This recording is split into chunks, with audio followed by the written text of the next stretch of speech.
양금덕 할머니, 이춘식 할아버지 등 어르신들을 과거 강제 동원했던 일본의 미쓰비시 중공업 많이 들어보셨죠? 하지만 일본 전범 기업은 미쓰비시뿐만이 아닙니다.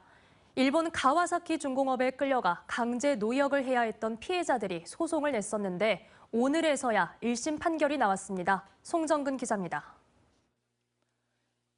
일제 강제동원 피해자인 고 김상기 할아버지는 지난 1945년 일본 효교현에 있는 군수공장에 강제징용됐습니다. 미군의 폭격으로 생명이 위협받는 상황에서도 일을 해야 했던 김 씨는 광복 후 겨우 고국으로 돌아왔지만 급여를 받지 못했습니다. 먹는 밥은 차마 먹을 수 없는 것. 사람이 먹을 수 없는 밥을 먹고 살았다. 짐승도 개도 먹을 수 없는 밥들을 먹고 살았다. 그 말씀을 아주 자주 하셨어요. 김 씨는 지난 2015년 88살로 생을 마감하면서 죽어서도 한을 풀어달라는 유언을 남겼습니다. 유족은 지난 2020년 일제 강제동원 시민 모임을 통해 가와사키 중공업을 상대로 소송을 냈고 광주지법은 4년 만에 1심 판결을 내렸습니다.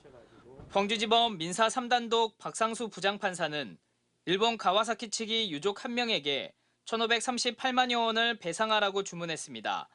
박 판사는 피해자가 노동 내용 등을 잘 알지 못한 채 일본 정부의 조직적인 강요에 의해 강제노동에 종사하게 된 점이 인정된다며 가와사키 중공업에 책임이 있다고 판단했습니다.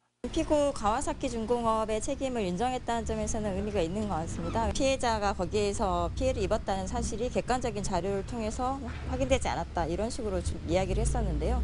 그런 부분들에 대해서는 전부 재판부가 이유 없다고 판단하셔서 지난 2019년부터 시작된 집단소송 15건 가운데 가와사키 중공업 손해배상 소송처럼 1심 결과가 나온 소송은 고작 4건밖에 되지 않습니다.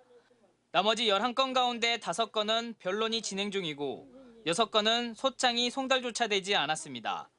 시민단체는 일본 정부가 재판을 늦추기 위해 송달을 늦추는 등 의도적으로 방해하고 있다고 주장하고 있습니다. 지금은 소송조차 제대로 진행되지 못하도록 사실상 방해하고 있는 일본 정부에 대해서 정말 매우 불편하고 괘씸하기 짝이 없습니다. 한편 일제 강제동원 시민 모임은 배상을 거부하고 있는 미쓰비시 중공업 등 전범 기업의 특별 현금화 명령 사건에 대한 대법원의 신속한 판결을 촉구할 예정입니다. MBC 뉴스 송정근입니다. 언제 어디서나 내 손 안의 뉴스. 광주 MBC 뉴스 유튜브 구독으로 함께하세요.